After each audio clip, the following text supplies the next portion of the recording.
Fairies, welcome to Slayer Fest 25.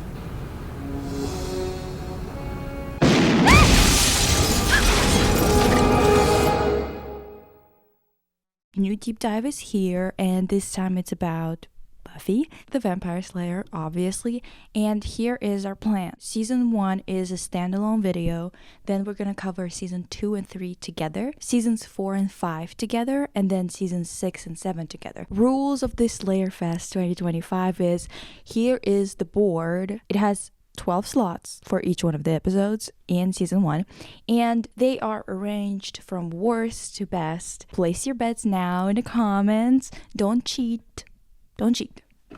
If this is your first time seeing one of my deep dives, this is not the usual way I do them. Usually the deep dive is split into intro, art direction, writing, design, and world building, and then outro. But since this is the first season, a lot of things are quite different. It is quite short. It's only 12 episodes. I feel like it makes sense to shake it up a little bit, so we're gonna do it this way. Buffy is a show that completely missed me when it was, at its prime. The reason for it is just the fact that I wouldn't be even able to understand anything or watch it or anything, because I think you have to be born and conscious for that to work. If you have some extra knowledge on the mood of the audiences or fan clubs that go beyond what you can find online, because I probably have found them already, let me know about it, because I would love to hear more about it. Sarah Michelle Gellar, on the other hand, has always been on my radar since I saw Cruel Intentions, and honestly, I watched it as a kid and I do not recommend that. I don't know why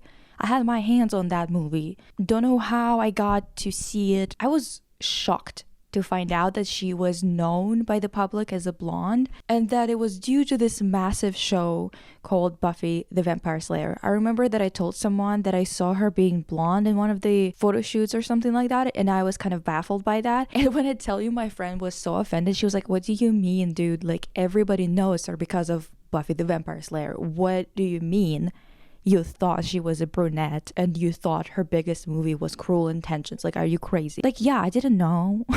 Then I started my YouTube channel and everyone told me to make a video on it, on styling and also a deep dive, and that's where they got me, okay? Buffy's leather jackets and knee-high boots and glittery eyeshadow, it stole my heart. That, and also, this out of context video that completely changed my perception of what I thought that show was about. Honestly, I never thought about it that much, but I didn't realize that it was that funny. If you want to get my ass, you have to get it through humor. So what is Buffy the Vampire Slayer, and why is it even interesting to anybody in 2025? Buffy the Vampire Slayer is known as a TV show that premiered in 1997. It was, however, a movie of the same name first, which was a bit of a messy production behind the scenes, to say the least. Whedon wrote the script. Whedon is the creator of Buffy, but wasn't happy with everything about the original idea being changed. The movie was supposed to be an early version of subversion, of horror tropes that Buffy was going to become known for. Instead, the studio execs and director changed the movie into somewhat of a parody film. I find it really interesting, actually, that Whedon was so unhappy with the director's approach to the film, but then decided to have her as a producer on Buffy, the TV series, and Angel too. I guess the issue that they had was both because of who they are as people, but also, and more importantly, because of the circumstances on the first production. Because their Buffy partnership is not a fluke at all. I mean, why would you work with somebody on one movie, then make a show together, and then make another show that is an offshoot of the original show together again? Like, it just seems like it was more about what was happening on that first movie set rather than what was going on between these two. The movie and the show don't have a lot in common. Obviously, they have some things in common, like the concept of Buffy, but there are a few nods to the original screenplay and the original movie, especially to the screenplay before it was adapted, because a lot of the things in that movie was changed because of the studio that was producing it. One of those things is the LA school gym being burned out by Buffy. You burned down the gym. I did. I really did. It's a scene that never actually got made, but it was grand finale of the original script, so they decided to kind of incorporate it or give it a little bit of a nod in the first episode of Buffy or in her background. By the way, there's this one thing that's really confusing to me about Whedon. Clearly he had enough writing chops to have great gigs in his career, but I was shocked to find out that he got his first full-length movie script made with a $7 million budget at the age of 26. Co-produced a TV show at that same age too? And mind you, this is 1990 to 1991, and he graduated from Wesleyan in 87. Just 3 years in between? This is not to say that he's a bad writer or something, but it is to say that even the most talented people, especially people like writers, directors, producers, professionals, where your best years are not focused at the beginning of your life, at least stereotypically so. Getting these types of opportunities, it usually comes later, even when you're exceptionally lucky. Then I saw that not only is his dad a screenwriter, but his dad's dad was a screenwriter. His dad was a screenwriter and a producer for Golden Girls.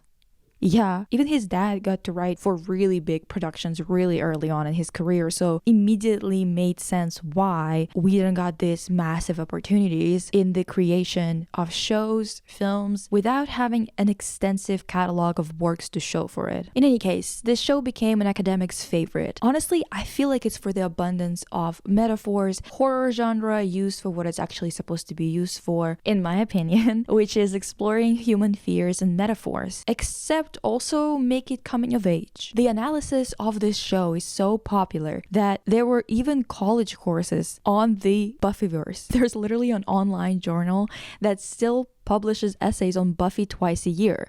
It's crazy. I mean, in a good way, to be honest, because like I low-key fuck with that. I love when academics are picking some pop culture thing, whether it's a show, a movie, or whatever, and just run with it. Like, I love it. At the time of me writing, filming, and editing this, the website is not opening up for some reason, but I used Wayback Machine, and I don't think you guys get how culturally relevant this show is, honestly. Do you know the website tvtropes.org? It literally exists because of Buffy. Do you understand how crazy that is? I mean, to me, it's crazy. I understand that for those of you who were around and conscious and able to participate in discourse in the 90s, this is not crazy to you, but to me, it's just fucking crazy. Another tidbit that will never, it won't leave my mind. As soon as I found out about this has become my favorite piece of trivia, okay? Dolly Parton is the one who produced Buffy. This is good gossip. Her production company is the reason why Buffy was able to actually secure the funding for season 1. Is that not crazy to you? Is that not insane? That's absolutely, dude, I don't know. Let's start with the episodes. They're waiting for us. Episode 1, Welcome to the Hellmouth. Right away, the show gives us an iconic narration. In every generation, there is a chosen one. She is the Slayer. And the title sequence.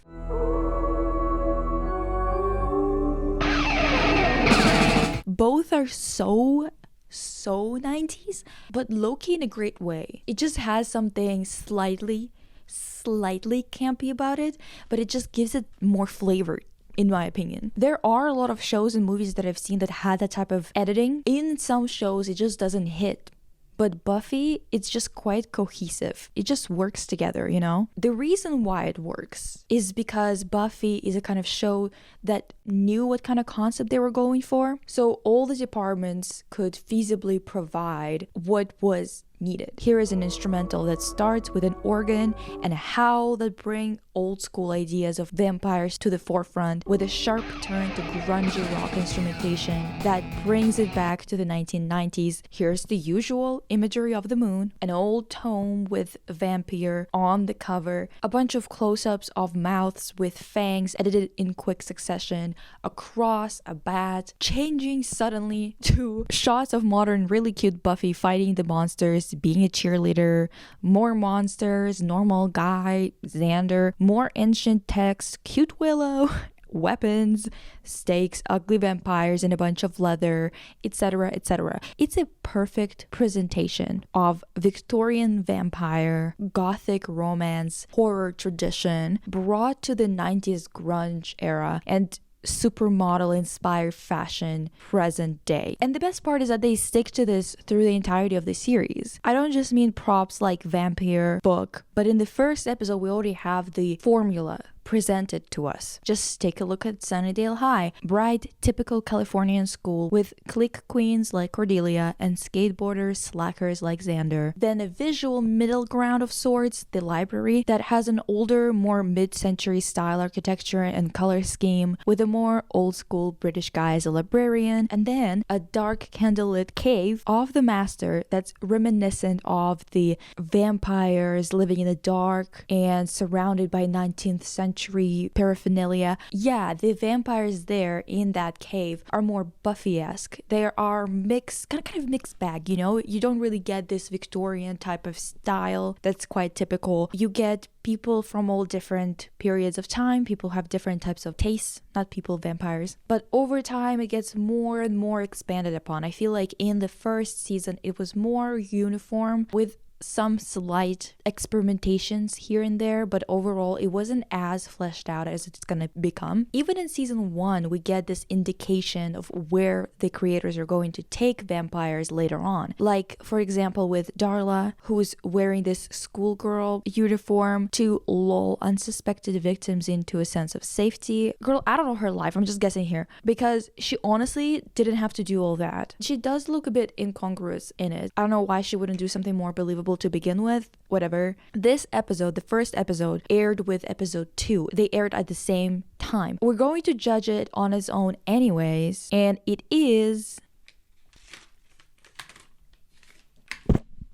number 4 on the chart. Welcome to the Hellmouth. A solid introduction to the show that doesn't really show off what the show is going to become at its best, but it's to be expected. You can't just expect everything in episode 1. Nowadays you kind of have to, because shows don't really have a lot of episodes to begin with, so I kind of understand why we have a different approach to it. But basing this off of the fact that it was released in the 90s and the way that it was done back then, people just got more episodes to work with, and it was kind of the norm to expect that, so it's solid. Things to mention: the iconic subversion of the horror tropes, with Darla being the one who's actually the predator, not the guy in the beginning. This subversion approach is definitely Whedon's favorite, and I would say that back then that approach was a lot more innovative than it would be today. Today I feel like it would be a bit of a cliche, but back then, based on what people are saying, it had a lot more of an edge to it. You're also introduced to an interesting side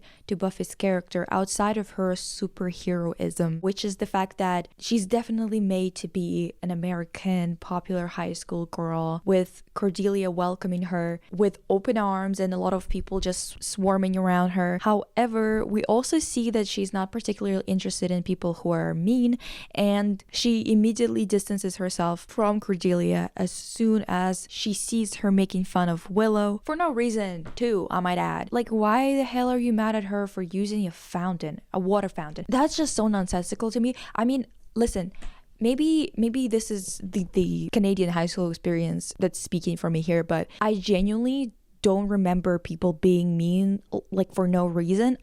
Even for a reason, I guess. I don't think it was like a cool thing. I don't think anyone thought being mean was cool. Buffy, by the way, is wearing blue eyeshadow, okay, lip gloss, okay, and she keeps hating on men and such, and like, It's got the sleeves rolled up and the shirt. Deal with that outfit for a moment. is she me? Is she me? Low key.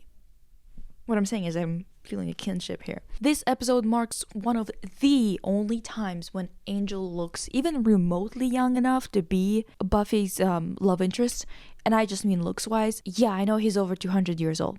I get it. I get it. But this show, and you'll notice it soon enough, especially if you're watching it as someone who is around my age or younger and you're watching this for the first time, you'll notice that they have a problem with hiring men that are a lot older to be love interests and hiring women that are way too young in real life to play women that are supposed to be appropriate age to date Buffy's father figures. It's so glaring. It's impossible to ignore, to be honest.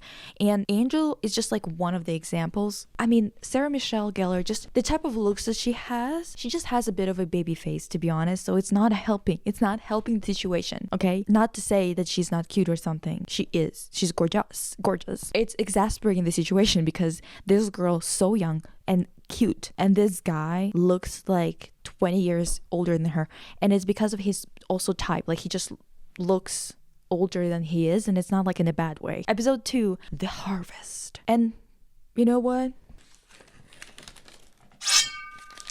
3rd place on the charts, baby. This episode is great, to be honest. My lashes keep on poking me in the eye. Starting with resolving a cliffhanger in the beginning of the episode, we get a fun intro of Xander and Willow into the world of vampires and slaying. And Xander manages to pull some toxic masculinity out for no reason.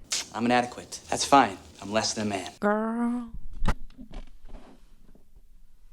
The first time I heard it, I felt awash with exhaustion. Like, Xander, please. You don't even know Buffy like that. To be pulling out the insecure shit out. Like, no one's ready for it.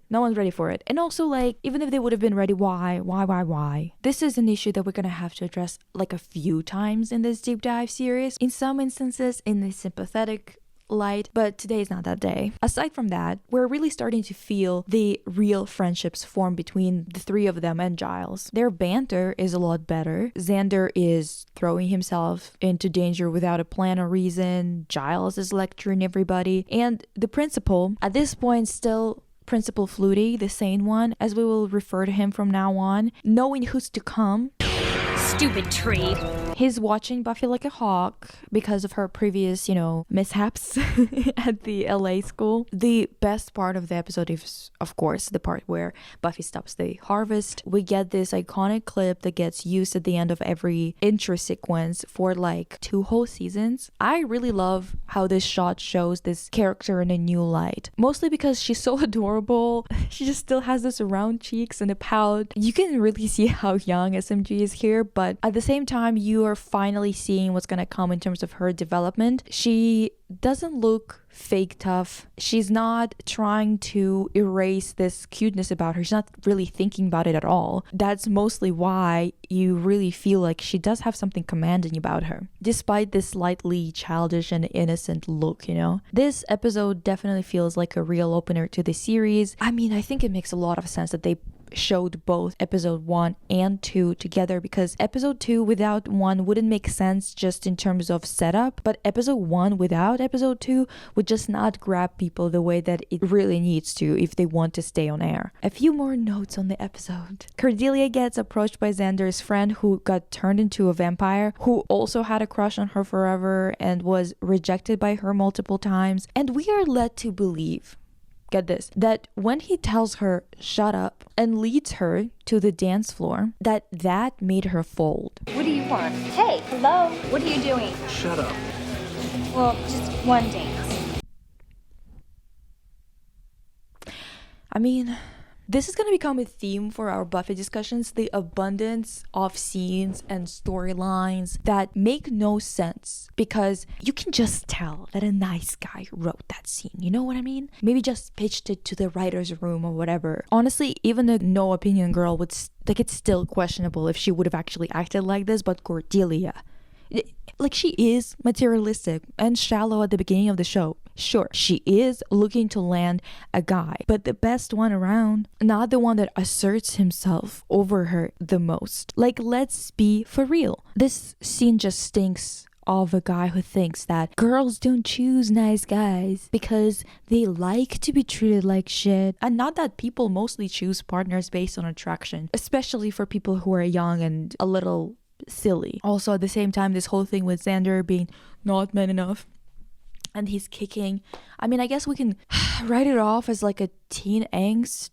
thing to do, but altogether, it gets on my nerves, especially with the whole, "Hi, I'm an enormous slut" scene from episode 1. Hi, I'm an enormous slut. Hello, would you like a copy of The Watchtower? I used to be so good at this. Like, what the fuck was that? That scene reminded me of a thing I heard my dad say when I was like 10, where he said that every woman decides in the morning what she's going to show off, like in terms of her body, if it's gonna be her legs or her chest. And I remember that I thought it was the stupidest thing I've heard anyone say, because out of everyone I knew and hung out with, adults included, no one ever thought of herself as a caricature or like a bag of dismembered bits. I've met a few, very few people like that in my entire life later on when I became an adult, and even then, none of them are even close to have anything in common with Buffy to explain why Buffy would even be thinking or saying this shit. The way that this blonde, popular cheerleader was seen by the writers, it seems, is a view of her classmate who idealized her quite a bit, but constantly had random, vicious judgments passed at her solely for the reason of her not being interested. Kind of the Jonathan of it all, if you know, you know. Or a Xander, I guess, but to a lesser extent. I immediately started to get prepared for a lot of White Knight writing. And I was right about that, to be honest. This isn't a thing that's making the show not worth engaging with, don't get me wrong. As we know, most media is plagued by issues like this, but Buffy has a lot of other stuff to offer. Episode 3, Witch. Our first proper Monster of the Week episode. It is a pretty interesting entry too, because we get to see the show experiment with metaphor in a way that will become signature to this show, but also metaphor in media like film or series, TV series, is really, really tricky, because most of the time you cannot be perfectly one-to-one about it to avoid boring parallels, while you also run the risk of overextending it and making it an issue later on when one subject becomes a metaphor for a million things in one piece of media. The latter is what ends up happening in Buffy. We will dive deeper into this metaphor thing in later seasons, but in this episode we get a bit of a Freudian story that explores ideas of youth, mother-daughter relationships, and ambitions. Buffy has a bit of a hard time with her mom, Joyce, who doesn't really seem to pay attention to Buffy's life.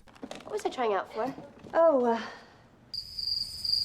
Some activity? I have no idea. I'm sorry. Latitudes are good for all occasions. Except for when she's reprimanding her for weird behavior or breaking rules because of slang.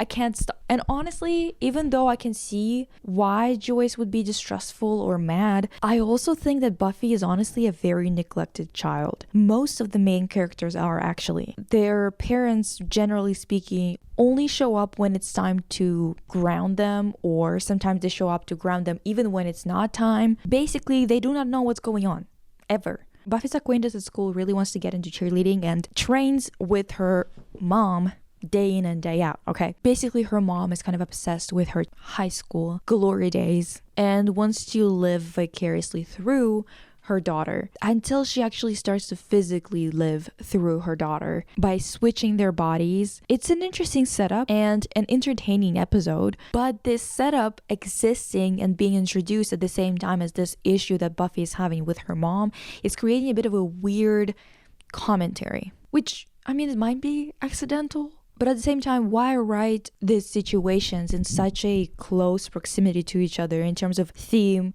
time, everything, right? Especially if the moral conclusion or commentary is an accident. Sorry, it's too hot to wear this. We've got these two parallel storylines going on. Buffy and Joyce, and Amy and Amy's mom. Both situations present a mother-daughter relationship where the mom doesn't really know their daughter well at all. Amy's mom forces her to be like a copy of her, a copy of her in high school, basically trampling over any interest that Amy has on her own. While Buffy's shown to have a conversation with Joyce where she doesn't know that Buffy tried out for cheerleading, even though we saw that Buffy actually told her about that. And Joyce also suggests that Buffy does yearbook comedy as like her extracurricular, just like Joyce did in high school. Now in Amy's storyline, her mom is an insane witch. Okay, but at the core of the issue, her mom wants to be 16 again, even if it means taking that away from her daughter. The most important storyline here is, of course, Buffy's. So we should take a look at how they resolve the situation for Buffy. And they resolve it by having Joyce tell Buffy that she doesn't get her, that Joyce doesn't get Buffy. Buffy asks if she would want to be 16 again, and Joyce says, "Oh no, I wouldn't want to do that again, even if it means I would be able to understand you better." And I just want to say that this resolution is a load of bullshit, to be honest. This episode clearly was meant to dig through this mother-daughter relationship dynamic and youth envy that is a huge stereotype about older women, by the way. And I think that with Amy's story as a foil to Buffy's, we get really weird commentary as a result. Buffy's shown to appreciate that her mom doesn't get her, implying that her mom is actually a mature woman instead of the immature and, crazy Amy's mom who wants to be 16 again, which would have worked if the main issue that Buffy and Joyce had was Joyce not understanding teenage behavior, when in reality the issue here is neglect, or to say it in a lighter way, just not really caring for Buffy's day-to-day life. Just because someone's mom is a psychopath who stole their body doesn't mean that Joyce, having no interest in Buffy's life outside of disciplining her, is going to magically go away or resolve itself. Well, in a sane or logical world, that is. In this episode, however, seeing that your mom is not as bad as an axe-wielding killer is enough to solve any connection issues they are having. On the youth stealing and older women envy front, we also don't really get any depth, to be honest, because Joyce didn't have that good of a time in high school as Amy's mom did. So the moral of the story is not how different they are now, even though they both used to be 16 having a grand old time, but how different they are now because Joyce was a nerd in quotations, because what's so weird about yearbook, I think I might not be getting this again because of some cultural difference or something, I don't know, but be popular in high school and you'll turn out evil. Be into yearbooks and picked on, you'll turn out swell. Weird parallels all around. I understand that this is probably not what they were trying to achieve, but you have got to admit that if you're drawing parallels this directly, you cannot expect people not to come to weird conclusions if you're going to be blurring shit like this. It's a fun episode outside of analyzing and a deeper level in terms of writing, so it's number 7 on the charts. Episode 4. Teacher's Pet. Ooh, this is a classic. Not for Buffy as much as for the teen/young adult monster adjacent genre. A beautiful woman turns out to be a vicious monster that eats the guys she sleeps with, mantis style. You must sit on it, mantis style. Once again, monster of the week type of episode. That's not that special, but it's kind of fun, I guess. And I would watch it again, but mostly because I just really enjoy the innocent and cute vibe of Buffy season 1. However, a couple of notes. Why is Buffy's transcript shown to everyone? Literally everyone, every single teacher, every single person around her, every adult is like, I've seen your file. What's going on there? Why is it so detailed too? Buffy lives in America. So why were your student transcripts more detailed and well shared than the ones for criminals, violent ones, interstate? Just what's going on? Like, damn, everyone knows what she did. Even the bio teacher is like, I know what you did. I don't care, but I know. Also, the virgin thing. The mantis specifically targets virgins, which is, it's creepier, of course. But also, we get this scene where Buffy, Willow, and Giles are talking about Xander, and they're talking about him being at the teacher mantis house, and Buffy's like, oh, we can relax. Xander's not a virgin. There's no way he's a virgin. Virgins? Xander's not, I mean, he's probably gonna die. And like, you guys are virgins, so why can't he be one? What is that, not allowed? You know, I'd get it if they were talking about like a 25-year-old, you know, just statistically speaking. You would be correct, probably. But 16, that's a toss-up at the very least, so why risk it? Why act all weird about it? I'd feel bad even speculating about it in this tone about a friend. Even if my friend was fucking 50, I would feel uncomfortable being like, well, of course he isn't. I don't know. It made me feel real weird. But a 16-year-old, that's crazy. That's just like bananas, honestly. Anyway, this episode is episode 5. Never kill a boy on the first date. That's what I always say. Which spot is it at? Anyone? Number 5. This is the episode that gave me this look and the iconic "I'm a Slayer, ask me how." Well, in that case, I won't wear my button that says, I'm a Slayer, ask me how. It's a fun episode with Bysiston making an appearance. Well, we could invite the chess club. However, this episode does introduce the annoying one. Girlfriend, stop! Get back in the car! The anointed one, whatever. Who is definitely the worst villain ever. Since we're finally mentioning the anointed and the master, we have to talk about the fact that the master scenes were definitely a bit too long and left a lot to be desired. I see the positives in that character. Like, he is quite humorous, and the atmosphere in that cave is great, but the scenes, they run too long. This group of villains has this age-old problem of, why the fuck do these minions work for their master? I think it's very important to hit that right balance between fear and ruthlessness versus benefits and fun. For me to believe that some vampires that could be chilling, they could be just doing nothing, that they would be hanging out with the master who is quite literally stuck in that cave and can't even go after them. If they don't do something he asks, like he can't follow them. In season 1, that balance is definitely off, in my opinion. And the whole anointed thing, it just never pays off. So much annoying shit, and it just never pays off. This episode is also plagued by the whole, a man who thinks women think of themselves as images and not people wrote this. We get a whole scene that has both the which type of girl am I based on this dress that I would wear, and incredibly direct misogyny actually and slut shaming. In one scene, twofer.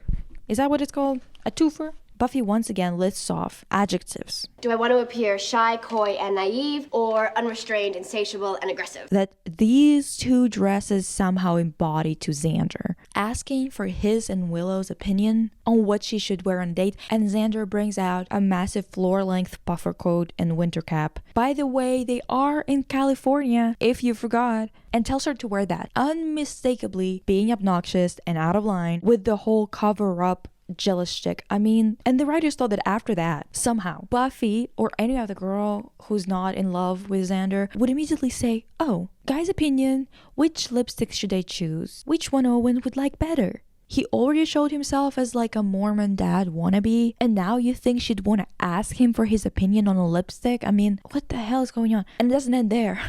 Why would it end there? After clearly being rude to Buffy, he decides to answer to that lipstick question like this. Oh, you mean for kissing you and then telling all his friends how easy you are so the whole school loses respect for you and they talk behind your back?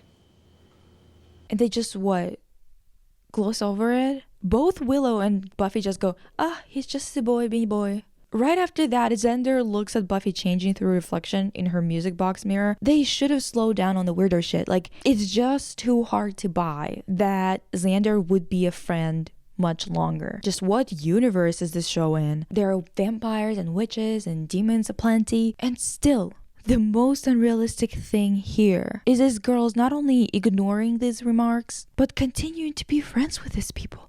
Just what is going on? Besides that, this episode is pretty good at showing why not everyone is cut out for this type of lifestyle, and why just knowing about vampires doesn't make them, by them I mean Owen or anyone else who's reckless, a good fit for the group. Bonus! Buffy's outfit is cute as hell. Episode 6. The Pack. A pretty weird episode that is equally memorable for how far it went out of nowhere.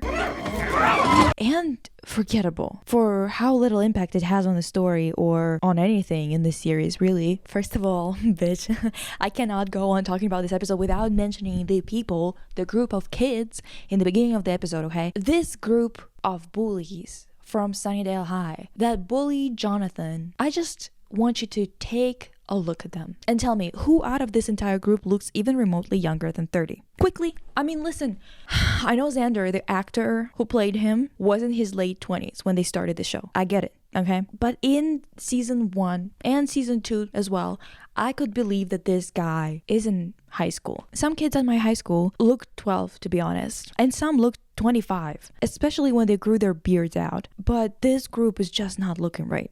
I just don't get why they didn't at least try to give them makeup or like styling that wouldn't age them even more. Just so egregious. It's an episode about these guys and Xander getting possessed by hyenas or hyena spirits and basically acting like hyenas. They introduce a new school mascot of a cute piggy, and yes, I am sad to report that the piggy gets eaten by the hyena freaks. If you get sad by shit like that, don't watch it. I don't know. I should really go back to being 100% vegetarian, like.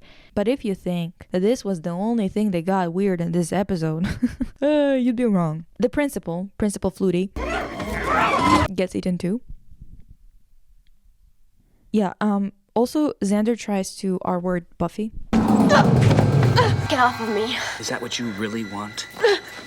We both know what you really want. Yeah, that too. I know he's possessed, and we will dive deeper into these topics in later seasons too, but this scene is strange as hell. Just so weird, because they really didn't have to go there at all, in my opinion. However, what makes this episode harder to watch is not even that scene alone, as much as the conclusion of that whole storyline at the end. Xander is exorcised of the hyena spirit, and the three of them are walking around the school together, with the girls telling him what he did while possessed. Mainly, they tell him about the, pig eating part, because thankfully he was not there for the principal eating part. The reason why they're telling him about this is because he's acting like he doesn't remember anything, right? Then he asked them, did I do anything else, right? And Buffy says no, deciding not to tell him about him trying to assault her, I guess. Then when the girls leave, Giles shows up and tells Xander, hey buddy, I'm pretty sure that amnesia is not part of this whole thing, this whole possession thing, catching him in a lie, and then says, well, your secret dies with me. I don't want to debate the world building part here about whether possessions completely rewrite or override your personality or your personhood in Buffy, because in a sense that's the case. There are many arguments to say that the fact that he could talk about Willow's feelings for him in that scene is a sign that there is a lot more control and like trivia knowledge of the actual person involved. Considering this is the beginning of this show, nothing is well defined yet. So my problem is more about him lying at the end, and even more so with Giles also deciding to lie for him. Yet, I do think it's too dodgy of a situation to persecute Xander over it yet. God knows there are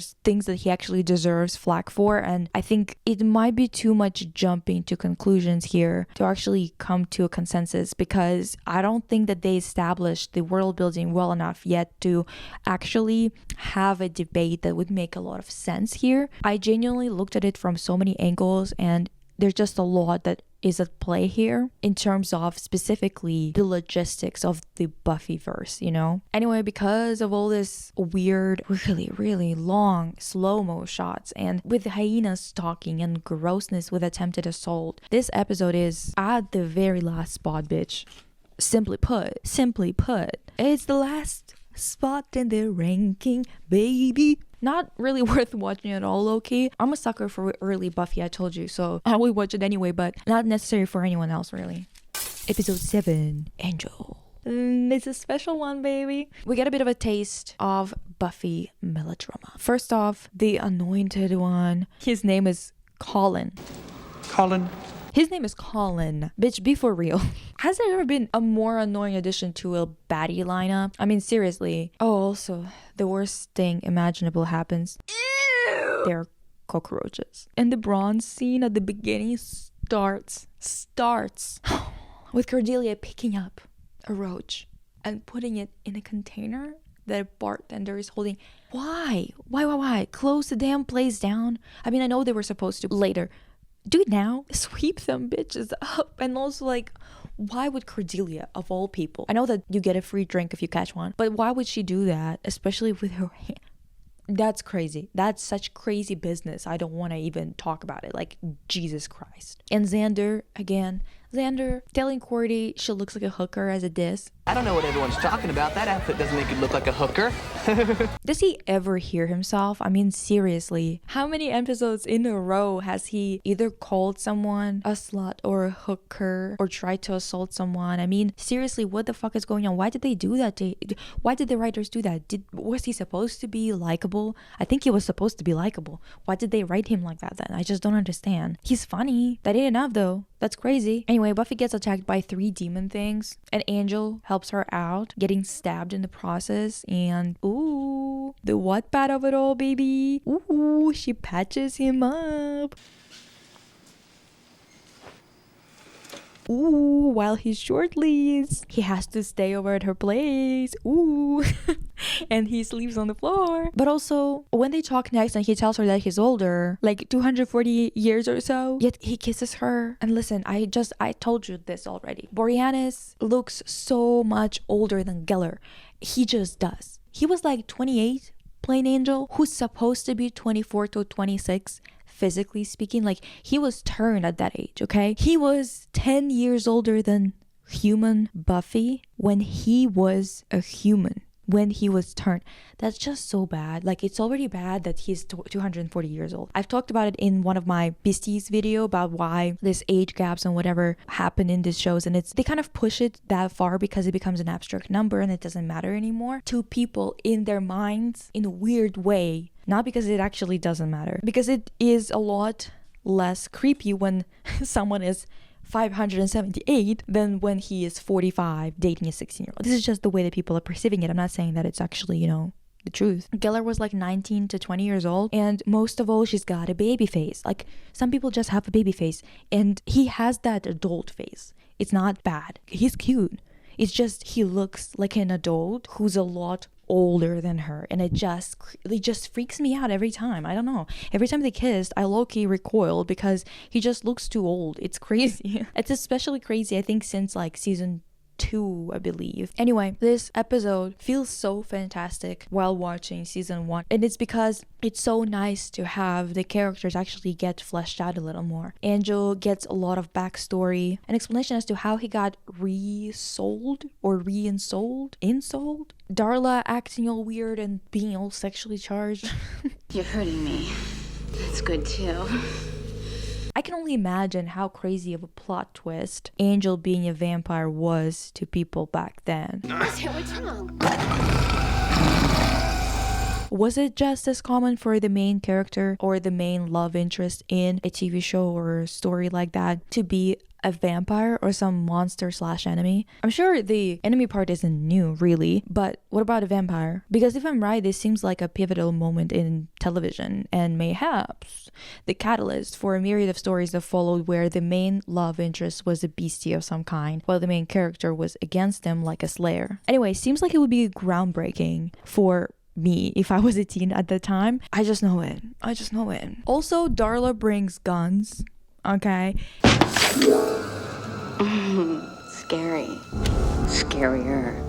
And it gave me a whiplash because after all this close contact, combat, and crossbows, I forgot that guns existed. And it really spiced it up, honestly, because you don't expect a vampire to pull out a fucking gun. That's just weird. They can only hurt the Slayer. Bullets won't hurt a vampire. So I'm really, really surprised that vampires don't use guns more often than that, because it's kind of like a perfect weapon when it comes to these things. I guess there's only one Slayer and you don't really expect to see a Slayer on a night out in general, right? Buffy and Angel kiss, and they give us another iconic moment where we can see when Buffy leaves, the cross she's wearing around her neck left a huge wound on Angel's chest. Yeah, it's iconic. I don't know what to tell you. It is. He didn't even pull away from the kiss, even though the cross was burning his chest. Yeah, but I'm not gonna lie to you guys, all I could think about was the fact that there's no way in hell they could have touched like that, physically speaking, with the height difference and the part of your chest up here not actually touching the other person during a kiss like that, like so high up. Maybe if the cross that she was wearing was lower and the mark that it left on him was lower,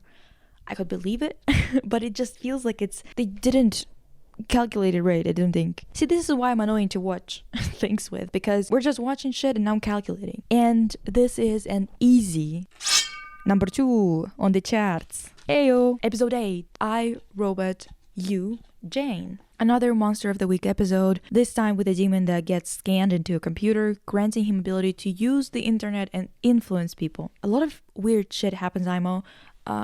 Like Willow falls in love with a guy, Malcolm, over the internet without even knowing what he looks like. I guess in 97 it was more common to just not know how to operate safely online, I guess. Turns out, of course, that Malcolm is the demon. He influences a few other students to do his bidding, killing at least one of them in the process. We also meet Miss Calendar, a computer science teacher who's gonna have flirty vibes going with Giles and later date him, which once again is uncomfortable as fuck. Not because they have a bad dynamic, but because this woman looks like she's in her 20s, maybe late 20s and early 30s max. Early 30s max. And Giles is 45 plus. Just what the fuck is going on in Buffyverse? I mean, why would a young woman like that date someone 15 to 25 years older than her? Also, Miss Calendar's makeup outfits, it just slaps. Like, she's hot, whatever. This episode kind of mixes up some Frankenstein monster and early cyborg horror type of tropes to get a passable but not groundbreaking episode. It's fun, don't get me wrong. We get this new development in the world building by learning about techno-pagans, which is a concept I really like. I think that's quite fun. As well as a fight with a massive robot that acts like he's fallen in love with Willow. It's kind of campy as hell, I love it. You are mine. Never. Pity. I think the best scene in this episode, though, is the 3 Scoobies sitting on the fountain at the end, lamenting about the fact that their relationships and their love lives, they're never going to be normal because they just keep on dating demons. Yeah.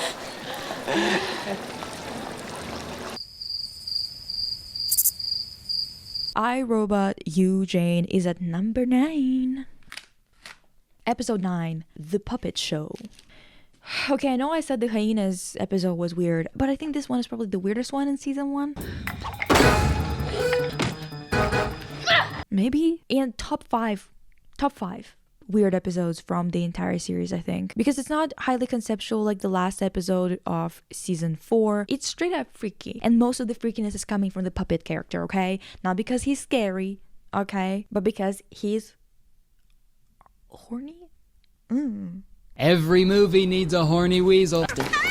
He's this demon hunter guy who was cursed to be locked up in a puppet for years. Genuinely, it's just the horniness of it all. And it contributes to my least favorite thing about Buffy. The use of the word nubile. Look at you. Limber, nubile.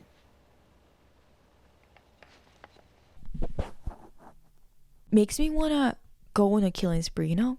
Had to switch angles because my camera died. But I do enjoy the plot twist in the episode because the first time I was watching it, I was low-key kind of unimpressed and expecting that they will go for this cheap, it was the puppet who did it shtick. Thankfully, they went beyond the cliche. Also, this episode delivers some of the earliest fun scenes between the Scoobies, you know, their banter, their chemistry, the rapport between Buffy, Willow, Xander, and Giles. It needs to be studied, bitch. Walk in anyone's shadows. If I fail, if I succeed. A lot of cute outfits in this episode. I mean, especially this outfit by Buffy. And I know that a lot of outfits that Willow wears, the ones that people love, are usually from later seasons, but I personally absolutely love early Willow outfits as well. I don't know, I think they're adorable. Not my lipstick doing this shit. All in all, fun but a little gross, but also just okay. It's number 11 on the Slayer Fest charts. Episode 10, Nightmares. Nightmares is a well-structured but ultimately not too important of an episode that centers around everyone's nightmares coming to life because of a boy who fell into a coma having nightmares that get warped by the Hellmouth energy. We get to see that Buffy is actually really scared of the Master, and she specifically sees that she wouldn't be able to move when confronting him. I think the point of this episode is to show both regular Buffy fears and Slayer fears in one. one of the Buffy fears being her doubts about her father, about him showing up and spending time with her. I'd say that her issue is more with the fact that she thinks that she caused her parents' divorce. I always wonder why kids think that, especially at an age like 16 to 17 years old, In this episode, we still get to see her having a regular relationship with her dad, with some more normal dad behavior from him. In between season 1 and 2, we don't really get to see it as much. We just know that she spent the summer with him. But I think that the first 2 seasons, the writers haven't decided yet what they were going to do with his character, and especially what they're going to do with the relationship between Buffy and her dad, And this non-committal approach really makes this consequent absence without an explanation until season 5 quite weird. I wish they decided a little earlier whether they were going to go for like a good dad or a bad dad narrative, which it is quite broad, I guess. It's just in this particular case, in hindsight, Buffy's fear of him not showing up turned out to be very much founded and grounded in reality. That's why this scene where the fake nightmare dad basically breaks her heart by being cruel and blaming everything on her and saying he doesn't want to spend time with her feels less like a nightmare and more like a premonition. I believe I've seen people mention this scene as a reason as to why they're pissed at Buffy's dad, even though it's not really him. I kind of get why this scene becomes real in people's minds, like why they think that this was actually him when they try to remember season 1. It's hard to look at this knowing what Buffy is gonna deal with in season 5 onward and not feel like the real season 1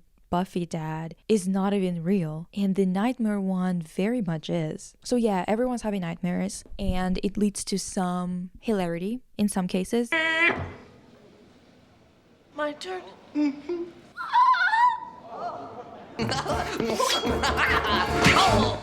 And some heartbreaking moments. It was you, having you, raising you, seeing you every day. Do you have any idea what that's like? Gosh, you don't even see what's right in front of your face, do you? Well, big surprise there. All you ever think about is yourself. You're not nearly as bright as I thought you were going to be. Could you stand to live in the same house with a daughter like that? I don't really get anything out of these weekends with you. What do you say we just don't do them anymore?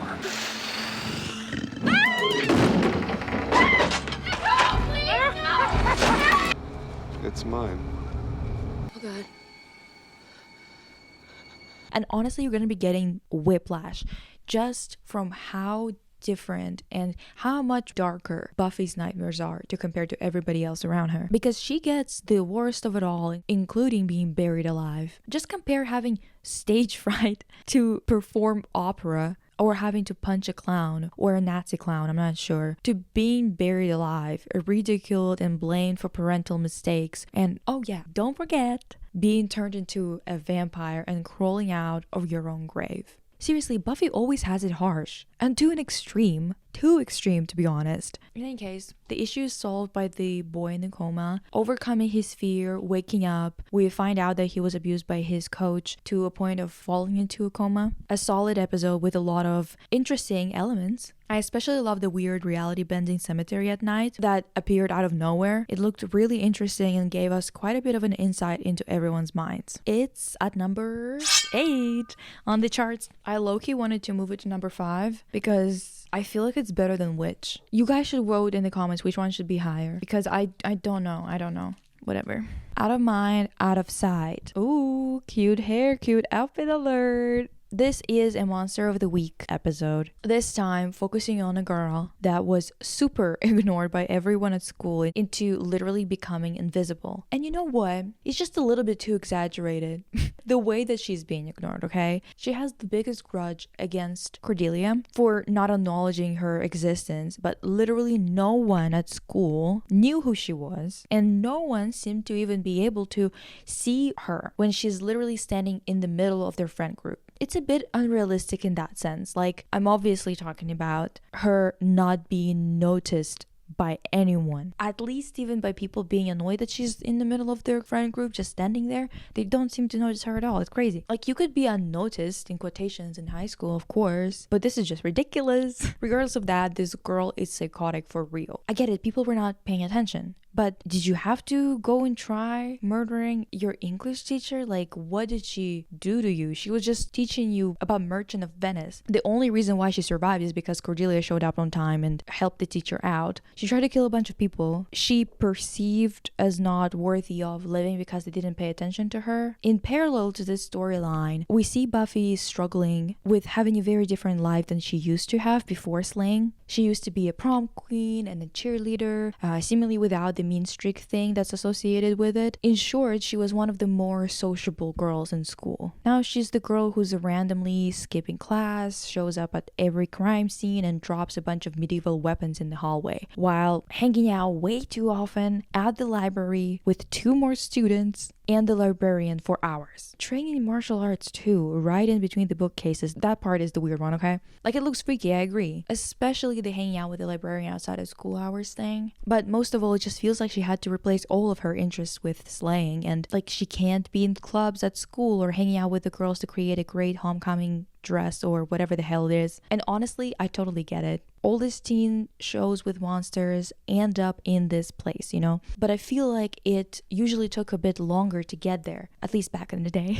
In this day and age of 8 episodes per season, 1 season per 2 to 3 years, no one grows up with these shows anymore. And they don't have that much slice of life type of content as they used to. So to many people watching Buffy, it's gonna feel quite familiar seeing Buffy be entirely removed from all the things that a teen would enjoy. She tries to participate in things against Giles' wishes, but I genuinely feel like instead of arriving at this no proper prom or parties thing in like season 3 or 4, she arrived there in season 1.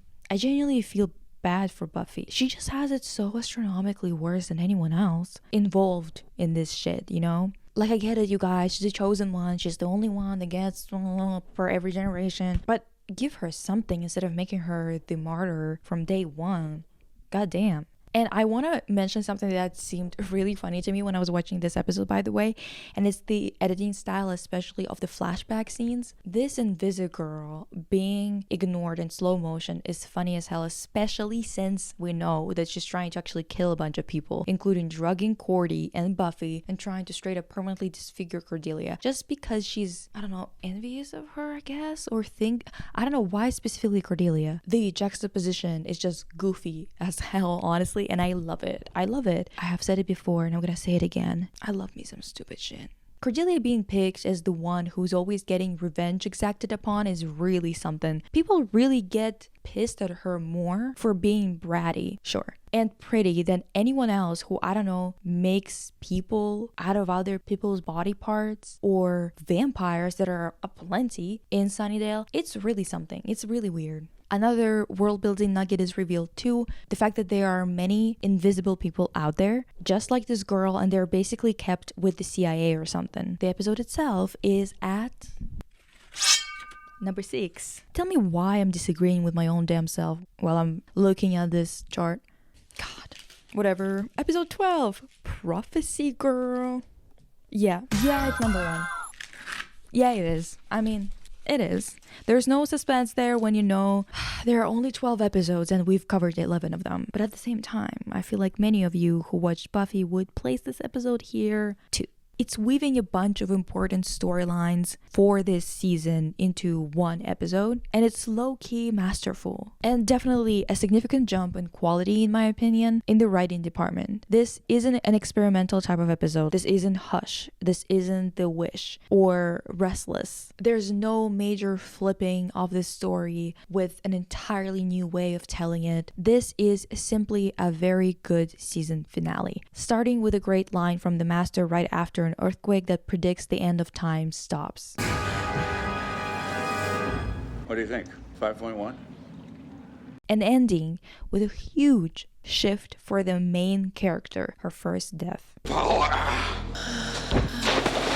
On a more interpersonal level, we get this moment when Xander finally tells Buffy that he likes her and she rejects him. This scene doesn't show Xander in the best light, mostly because his first knee-jerk reaction after she rejects him, which she does very kindly because he is her friend, is the fact that he tells her that she needs to try to like him when she told him that she doesn't actually. And then right after, he jumps to insulting her by implying that he can't compete with Angel, saying that Buffy has a thing for Angel because he's a vampire. Quite cruel, not because of the Angel thing, but because of him knowing that literally 2 episodes ago, he saw that Buffy's biggest fear, at least at that point, was becoming or being turned into a vampire. I do want to say that after Buffy tells him that that was harsh, he owns up to it, like he's not good at rejection basically, which is self-aware. But then right after he says, oh, I should be better at this with all the practice I have. And it's like, oh my god, when will you stop feeling bad for yourself about stupid shit? I would get it if Xander was complaining more about his parents. That's something to complain about, TBH. We never get to hear much about it, but it is something to complain about. This shit, like, I just don't understand his priorities, honestly. And just as soon as I'm like, okay, he's young, he's like a little stupid now, whatever, he goes and he asks Willow to go with him when it's clear he knows that Willow has feelings for him, and this would be a very disrespectful thing to do, to kind of imply that he's only asking her because Buffy said no. Like, dude, get it together. And we know that he knows that Willow has feelings for him because he literally verbatim says it in the pack, okay? Anyway, for the sake of their friendship, I'm actually really glad that Willow said no, because you guys either have to treat each other like friends and not go as a couple to dances to make Willow feel weird, or actually go to the dance as a date. Like, don't do this weird shit. This using her as last resort thing is not for people who you're close childhood friends with. Okay? In any case, it's better for them that she said no there. Now, this is where one of the best SMG performances from season 1 comes in. It is when Buffy walks in on Angel and Giles making out and... No, I'm kidding, obviously. It would be low-key funny though, because technically in that dynamic, Angel would still be the senior citizen. Buffy hears the prophecy, hence, prophecy girl. Tomorrow night, Buffy will face the Master, and she will die. And her reaction is so real of her, actually. I really love the way that they approached it. She didn't just accept it or feel bad and then get on board immediately. The writing here is really great, especially the way she starts to think about who the next Slayer would be. If Giles will train her, and if Giles knows how she's gonna get killed, if it'll hurt, and then arriving at... Giles, I'm 16 years old. I don't want to die.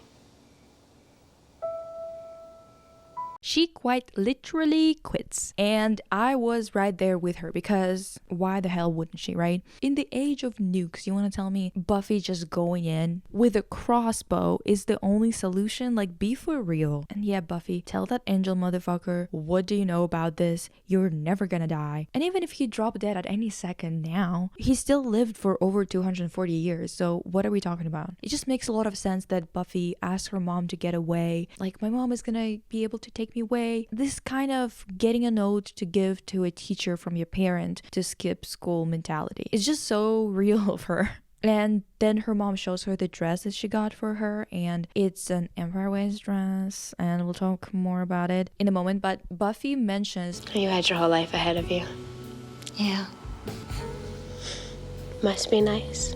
and I'm gonna tell you what. The first time I watched this, it pulled my heartstrings because I suddenly felt this wave of an old feeling come over me. And that feeling is being young and being diagnosed with cancer. I had to take a moment. I was like, damn, it really do be nice, eh? Let's do fucking real, actually. The way that the writers made Buffy change her mind and made this whole sequence work is through this particular scene of Cordelia and Willow coming to this lounge and discovering it being full of their childhood friends just dead. The directing is very unsettling in this, and it is done like a classic horror setup. We get the juxtaposition of Cordelia talking to Willow about her beau and how much she likes him, and from their point of view they can see the TV playing cartoons, so it looks like a bunch of kids watching cartoons together basically. And then you see what happened. The lines that Willow says to Buffy about it are very well placed here, because now Buffy's not in a situation where it's a question of just self-sacrifice, as much as she understands that if she doesn't stop the master, someone who can supposedly be only stopped by her, which is debatable honestly, it's a sign that the council are a bunch of unqualified and, losers. She won't just get to continue her life somewhere else, and not because she's a slayer, but because she's a human on this planet. The choice here is either confront him yourself or let him gather strength and take over the world, making it the world of demons where humans are just food for them. The situation gets reframed in her mind from being something that is contained to Sunnydale to being turned into something that would fundamentally change the world and take everything from her, whether she runs or not. In any case, when Buffy talks to traumatized Willow, she's already wearing this cool dance dress that her mom got for her. And when I was watching this episode, I was watching it with my mom, and she was like, why is she going to a fight in a dress and the heels, especially with this dress that's so long and fancy? And I honestly totally get Buffy here, because this isn't even about Buffy having this usual reason as to why she looks like this, like wearing a cute outfit or having her hair done or whatever, because, well, she's going about her life and then slaying just comes about, you know? But it's specifically about her going into this battle that she knows she's not going to survive. From the creators of the show perspective, we can also add the fact that she's basically being adored in all the fancy garments before a sacrificial type of ritual. Buffy, and any other Slayer in general really, is always treated like a young maiden sacrifice type of deal by the council. There's a law that makes this very sinister and sets up this overarching metaphor of the Slayer's relationship with the council and life, death, and sacrifice. But from a perspective of a young woman or girl having death breathing down her neck, this is also just a going out for the last time and knowing that you might not get a chance to, or in Buffy's case here with the prophecy, definitely not getting a chance to wear anything like this again. The best part about this is seeing how Willow just gets this side of Buffy so well. She's literally crying, and before Buffy leaves, she stops her and says, Buffy, I like your dress. It's just really endearing to see someone who knows that Buffy is a Slayer, but sees Buffy as Buffy first. I feel like out of everyone who knows Buffy and her duties, Giles, Xander, Willow, and Angel, only Willow really sees her as Buffy, who happens to be a Slayer, and not a Slayer who happens to be a Buffy. And I'm not saying that the other three don't see her as Buffy at all, or that they don't care for her, but rather than Giles sees her as a Slayer first due to his own duty, Xander due to his insecurities, and Angel due to his lack of connection to anything human. He's too fucking old to remember what it's like to be a human, let alone at the end of the 20th century. And Willow's right, this look is great. Iconic, actually. I'm guessing it was just as iconic to the original audience as it is to me today. This long white dress, a jacket, a cute little updo, and a crossbow. And, you know, continuing with the theme of people seeing Buffy as Buffy and not as a Slayer first, we get all of the rest of the team finally see her for her in a way. Giles finally sees a 16-year-old girl who doesn't want to die. He sees it so clearly that he decides to take her place and confront the master himself. Buffy knocks him out.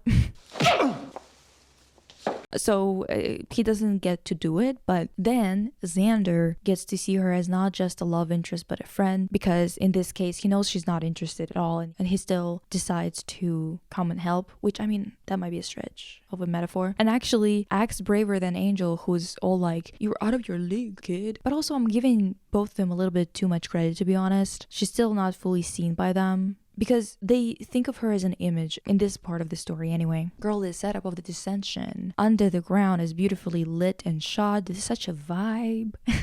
The warmth of candles in the background, the blues and greens in the middle, and the darkness framing it all at the forefront. 10 out of 10, bitch. They're not going to the bronze.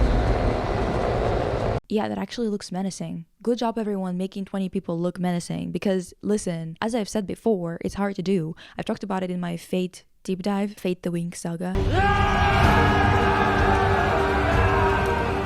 The final battle there just looks atrocious, and it's so easy to make things look kind of meh, especially when you don't have a huge blockbuster budget, you know what I mean? Buffy gets bitten and then she drowns in a shallow pool of water. A horrific way to go, no doubt. But the master, he's one of the girls, and he tells her he likes her dress just the same way Will did. I like your dress.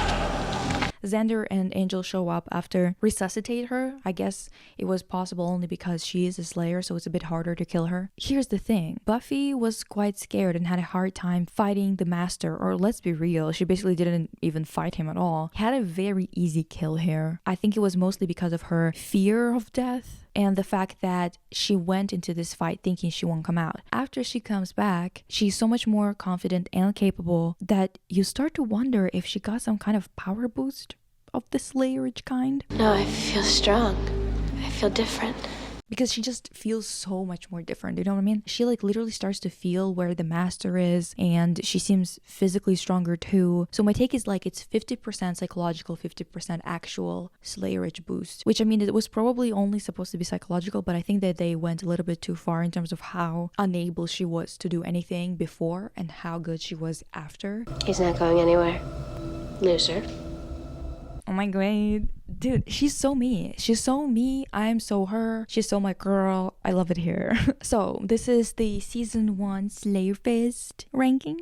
This season is a little bit all over the place, honestly, because of the show trying to find its footing. It doesn't know yet that it needs to have this strong thread of melodrama to pull it together. So it's getting all the wacky and weird and the chemistry between actors right, but it does struggle to have a lot of episodes keep up with what Buffy is supposed to actually be, which is more of this level of writing. And I mean, not every single episode can be like this, and not every single episode should be like this. However, I think that they do become a lot stronger in terms of how they approach everything, and season 1 is still worth watching in my opinion, mostly because I just love the aesthetic of it, you know. It seems like episode 7 just launched Buffy in a different direction. I feel like maybe the writers have gotten this balance right of realizing that you need to have some kind of emotional investment for the main character in terms of where she's going and what she wants. And even though Angel is not going to be her only emotional tether, it is interesting to see it actually play out in season 1. Next on the menu is season 2 and season 3 together, and this video is going to be my classic deep dive because we've got a lot to cover in terms of, yes, art direction, yes, writing, yes, design,